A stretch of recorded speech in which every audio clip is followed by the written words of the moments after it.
Yo, what's up, guys? Welcome back to another Chubbs Reviews, where I'm here to give you the right opinion on the most surprising and disappointing games of this year. I'm going to start off with the most disappointing games because I think that's what people like to watch, and also it'll probably be the most different, like top. I'm going to try to do top three worst and best, or mainly most disappointing and most surprising. That's not like worst and best. That's two different things. You know what I'm saying? Surprising and disappointing. I'm not going to talk about Cyberpunk at all in this video because I'm just tired of hearing about Cyberpunk. I'm sure y'all understand that. Um, and by the end of the video, I'll tell you guys my favorite three games of the year and like recommend them to you guys and tell you why. But right now, we're going to talk about the disappointing aspects and my top three disappointing games. Definitely, with some honorable mentions, I would say like any Ubisoft game. No, like Valhalla, I heard just isn't insanely fun. I mean, it's probably fun, but it's not like a huge step up. Watch Dogs Legion, I've heard, is terribly boring, except for like the fact that NPCs have their own schedules every single day. So I guess that's cool. Um, a lot of other little games like Outriders and Crucible that are like little shooting multiplayer games that got put out in the market and then taken away. Hyperscape. I mean, those games are still out, but they're just fucking terrible, bland ideas that are bad games and disappointing, but not as disappointing as my top three, which number three is one of these live service games. Marvel's Avengers was definitely fucking disappointing for me. I remember in my beta impressions video, I definitely said the game wasn't as bad as what everyone was saying, and I almost kind of stand by that. But at the same time, the game got, I mean, I understand why the game is extremely like not good. It's very disappointing. You got that 12-hour campaign that might be kind of decent, even though they used three villains out of like the entire Marvel world, and not even that interesting villains. But at least they introduced a new character in Miss Marvel, and she's interesting. But then after that story mode that you paid $60 for, you're hit with a million other microtransactions, a million other boring, grindy shit. And I love grind, but there's a way to do grind right, and that's like the Warframe way. And the fact that they just thought they could make all the money in the world because it's Marvel's Avengers and shit, they almost got me. They almost got me to buy that shit because it said Marvel's Avengers on it. Because I am a huge Avengers fan, and I still do want to like play the full game. I mean, I played some of it, but I definitely not much of it, and I'm going to admit that to you guys, even though it's on my most disappointing games of the year. Um, I would like to play through it again and actually review it fully on my channel. I just took a shower. My hair is crazy. I would like to fully review it, like I said, but not until it's like a free game or less than $15. And that's what I recommend to you if you ever do want to play it. Just go play a Marvel Spider-Man game, either one of them. Definitely worth your time more than Avengers. My second most disappointing game, which Avengers, that's probably disappointing to everyone. And the second one here we got is a little bit more controversial. But I think it's definitely disappointing to most people, whether you still like the game or not, is Last of Us Part 2. This game did create some extremely good memories for me. You know, Ellie playing the guitar with Dina, and I like Dina a lot as a character, and I want to see a Last of Us Part 3, as fucking stupid as that might sound. I'm still excited for Naughty Dog games, actually. But this game was just not what I wanted it to be about. I don't think it's what anyone wanted it to be about.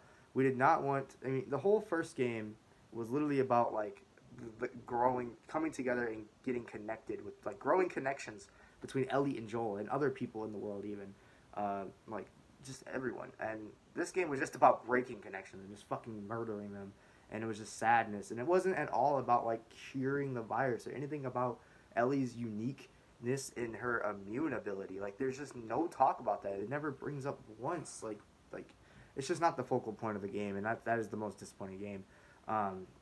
The most disappointing thing about the game is just the way the story is written, what it's about. You can't change that. It's just boring. It's uninteresting. I mean, it's acted well and it's very dramatic. And if you like revenge stories, but like you could have did a million different stories better than this, or you could have just used new characters. At the end of the day, it didn't need to have Ellie's name in it. It didn't need to have, you know, Joel in it. You didn't need to. You could replace those two characters and literally make the same exact story because it's not unique to them. The thing that was unique about the first game really is that you have these two characters with completely like hate each other in the beginning and slowly go together as a father-daughter figure, and also Ellie's immune stuff. I think that was the coolest thing to me about the game. And the gameplay is obviously solid, and it was a very polished game, and the graphics are extremely realistic, and the rope physics are out of this world in Last of Us Part 2. So that's why it's not a bad game. You can even go watch my review. I gave it a decent score, but it's still disappointing as hell. And my top most disappointing game, which I keep seeing on everyone's game of the fucking year list, and I think it even like it should not have won. It won Best Music at the Game Awards over Doom Eternal, and I hate it. Final Fantasy VII Remake. Actually, the only thing good about this game was its music to me, and that's because it remade old music that was already classic. But this fucking game was the most disappointing game I will have ever played, will ever play. It is just crazy to me, and I don't know. Maybe I could. I played it, and then I went back and played the original Final Fantasy VII, and I hated the remake even more. Um, you can go watch my review on the remake and on the original Final Fantasy VII. Both I did this year, and just wow, nothing like taking a classic story and like taking the first 5 hours of a 35, 40 hour game, and taking that first 5 hours and stretching that out into about a 35, 40 hour game. I don't know how they did that. Well, I know how they did that. Corridors, tons of walking in corridors, tons of like backtracking and pressing buttons and fucking just corridors everywhere, slow moving, terrible voice acting. I thought the voices and acting in the game were weird because that's how the dialogue was written in the like the original. And some of it, yeah, but no, it's just they got that weird ass anime grunt, and I like anime, but it's just it's terrible. I would think the voice acting is some of the worst I have ever seen in Final Fantasy Remake. And then just the only thing that's good about the entire game to me is the fucking graphics. It looks cool. It looks good. Woohoo! Swords, big swords fighting. And then the soundtrack is awesome because it's remade the original soundtrack. It's hard to fuck that up. I mean, you could have fucked it up because you fucked up the game. And I honestly have an issue with the game itself being stupidly stretched out. For example, the claw parts in the fucking underground place. Like, the fact that that's a whole new puzzle. And in the original, you just walk over that shit. Imagine you walk over a bridge in a game, and then they remake that game, and they turn that bridge into a huge fucking puzzle to stretch that shit out to like an hour and 30 minutes you spend right there, compared to you just walked over that bridge in the previous game. It added nothing interesting to the game. It wasn't fun. It wasn't cool. It was annoying. I can go on forever about how much I hate Final Fantasy VII Remake, and I understand everyone likes it. That's cool. You can't change my mind. Anyway, now that we're 7 minutes in, that was my most disappointing game of the year. Fucking absolutely just broke my heart. Go play the original. And then they also fuck up the story and try to change the story at the end, which I get you could like that maybe. Like, oh, finally we're not gonna be able to guess what happens because it's a new story. But they're gonna fuck it up though. They're gonna do some stupid ass Kingdom Hearts shit. So I can't wait for everyone that likes this game to be so disappointed by Final Fantasy VII Remake Part 2 in probably 2030 because it takes them 10 years to make these games as it is. It's the fact that they split it up in multiple parts is just beyond me. Yeah, anyway. The best 3 games of the year, I would like to say some honorable mentions. I don't know if I really have a best 3 games of the year. I definitely have a best 2, but I missed out on playing a lot of good games, or I haven't reviewed them yet. I've only started them and haven't finished them. Like Yakuza Like a Dragon, very surprising, very fun. Definitely recommend as a turn-based gaming fan, like, you know, if you like turn-based combat, or if you like any of the Yakuza games, the new one is definitely good. I know you might not like the combat switch up, but it's fun. The story's great. The side missions are interesting. You're constantly just getting great dialogue and interesting story and just 60 hours of fucking interesting characters and content, along with a fun battle system to me. At first it was easy grinding up. I'm like halfway through the game, and it was easy grinding up, and now it's getting a little bit harder again. And I gotta like actually play the game, and it's not just like an easy turn-based game. It's actually a fun game in which I can customize my team and my character. So yeah, Yakuza Like a Dragon, that's kind of an honorable mention, or maybe my third, favorite game of the year. Immortals Phoenix Rising, I haven't played yet. That's actually a good Ubisoft game besides like Valhalla and Legion. Immortals Phoenix Rising I do kind of recommend, and I do want to try it out.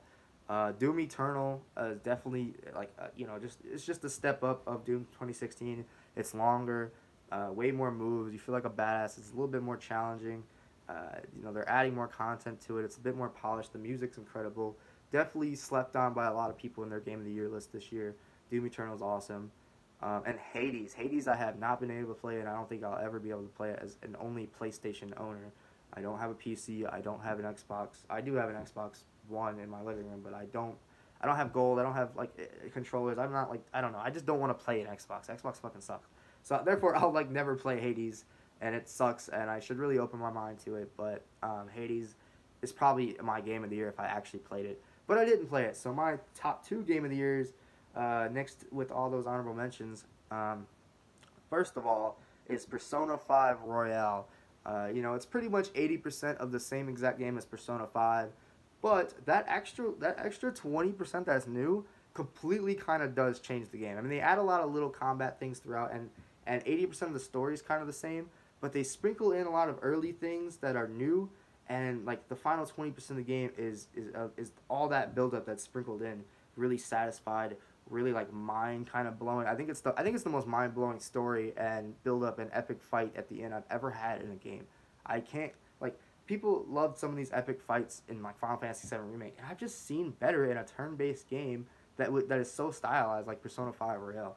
If you like anime, if you can get over, or if you just can get over the fact that it looks like a fucking anime, a very stylish, pretty anime. But if you can get over the fact that it's an anime, that it's got a lot of dialogue, it's a over a 100-hour game easily. Even if you try to fucking speed run it, like you are forced to commit to 100 hours. If those three things are kind of flaws to it, or it's hard to get into it, but if you can get over those, please give Persona 5 Royale a check out and let me know what you think. Cause it's probably almost my favorite game of all time. It's right next to God of War, in 2018.